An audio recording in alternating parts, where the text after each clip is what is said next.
My people, once again it is time to indulge in the food fetish, that is the food that we love, at the fetes that we love. This episode, we're gonna do it royal. You see how on the blue? Yeah, we're going down to QRC, the Fete Royal. Tonight is the Coronation.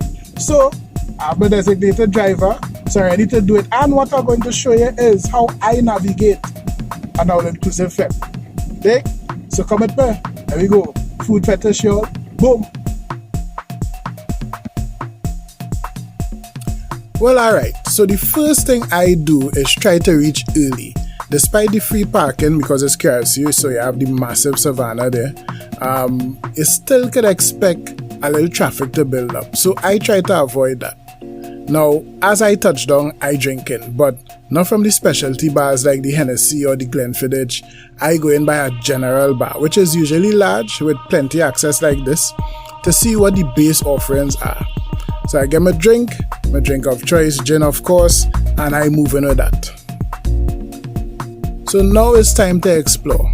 So I'll take a little stroll while mapping out the landscape, like VIP over here, the stage over there, food so, bathrooms that way, and it will usually have like one or two things to discover, like the 360 camera and this cool photo booth that putting you on a throne and then running the images on the screen so that the people in the fete could see you flexing like a king or a queen, is the Coronation.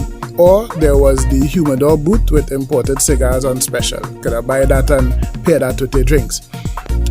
But my main mission is to see what food and drinks call in my soul. Not eating yet, just getting an idea of what is on offer so that I could build a nice strategy.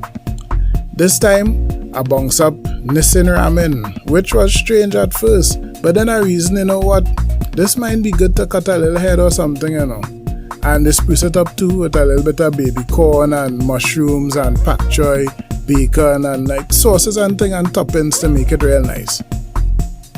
So Sundays was there with ice cream, and they also had Gildes yogurt with all the flavors too, plus these nice smiles for extra sweetness. So another reason to reach early is for things like this Cajun pink salmon. Now, this is something that's always finished quick. People, especially the non-meat eaters, just mark the batches of these as they're coming out. And I mean, I guess so, you're not eating meat, so you take the pink salmon. So, and as more people come, slimmer chances for you to get. I didn't get to see this for the night. Lavish Gourmet, good name, because they hit us with probably the most opulent thing for the night. A glazed donut sandwich in a crispy fried chicken and a fried fish variety. A sweet and savoury taste explosion, real opulent.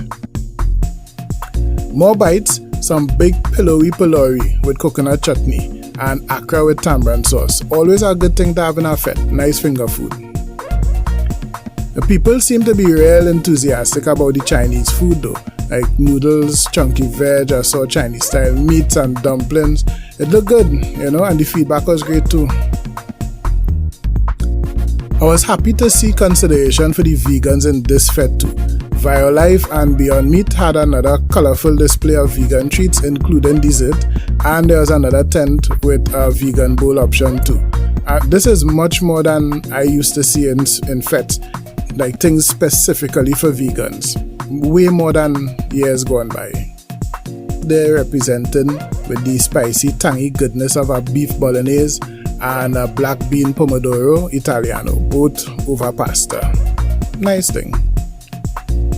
Interesting twist though, African food in the dance. Now that is something you don't see often. Talk around tongue, the fish was the bee's knees. And of course there was doubles. Hot on the spot to enjoy. The real deal, complete with bandana, pepper, and that sweet sauce that people insist on having. But it's cool, we can't all be perfect, have your sweet sauce now. Don't come at me. So now loaded with that culinary intel, the next stage is to start eating. And I kick it off with Bacon Shack. Now I don't pack every topping into this joint, right? I want to taste the limey seasoned shack, I want that to be the star.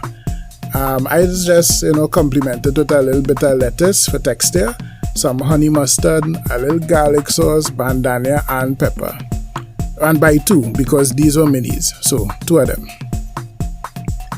This pork station had pork 3 ways. You had chasu pork, you had pulled pork, and you had jira pork. Well, I skipped the sides and everything all together and just went with a bowl of the tender, earthy, spicy jira pork and some juicy chasu pork, delivering that sweet, salty goodness. That was a nice bowl. So I tried to manage the curry tabanka from not seeing Trini style curry naan, tawa with roti flipping and thing, with a plate of Kerala style fish curry and some naan, right? That fish though, loaded with smoky paprika and chili peppers and little pops of coriander seeds as you eat, wiping up that gravy with the soft seasoned naan, very successful in my books. That was tasty. These steak and cheese cones seem real simple, right? But novel. Nicely cooked steak with melted cheese stuffed into a pastry cone. I would have liked it to be a little more to temperature, a little warmer, but that didn't really stop the enjoyment too much. Now, if you was paying attention to the Food Fetish series, you would know that this bubbly young lady was involved with me chasing Guinness, which I don't normally do. Real peer pressure with her sister then, real peer pressure. This time, she had me eating desserts, which again, I don't normally do. These drunken cupcakes though, a delectable blend of chocolate cake, chocolate frosting, and cherry brandy. You know what? Take win sister. You was right, I should have really tried it. So yeah, good one. So with gas in the tank now, I would usually walk around a bit, meet some people, take in the crowd and some performances. The crowd at QRC though, that fun, no matter what energy the schoolers generate, yeah, the crowd had that. So they gave the performers the energy which usually makes an enjoyable dance. I will also blame some of that energy on the direction of Mr. Sonny Bling. Yeah, what Sonny Bling conduct. And shout out to my boy Kenson too for running the stage like a boss. Right, so while the live soca blasting, your boy fluctuating between performances and beverages. I started off by the absolute spot with a simple vodka and pine with a splash of cranberry to balance the sweetness with some tartar. A very fun, fruity drink, enjoyable. So the bright yellow of the carrot bar caught my eye and immediately the Guinness taste just kicked in one time. One cold, crispy, well-poured one, yeah, with a thick foam head, that did the trick. So that lovely bittersweet now, that put me in the mood for another flavor that I enjoy, but I don't really get this one often. Hennessy Pure White. Much smoother than the VS, with a pleasant floral, fruity type of finish. I asked for a shot on the rocks, then I asked for a double on the rocks, and roll with that.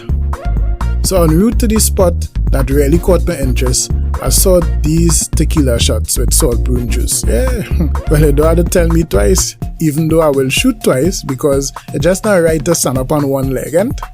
So where I was really heading was to the gin house, and I know I would have met these two here. That's one of my day one QRC brothers and fellow gin lover, Sheldon, and my new friend Rennie. The bar had like a nice lineup of gin spirits and two boss mixologists blending up some well decent sips then.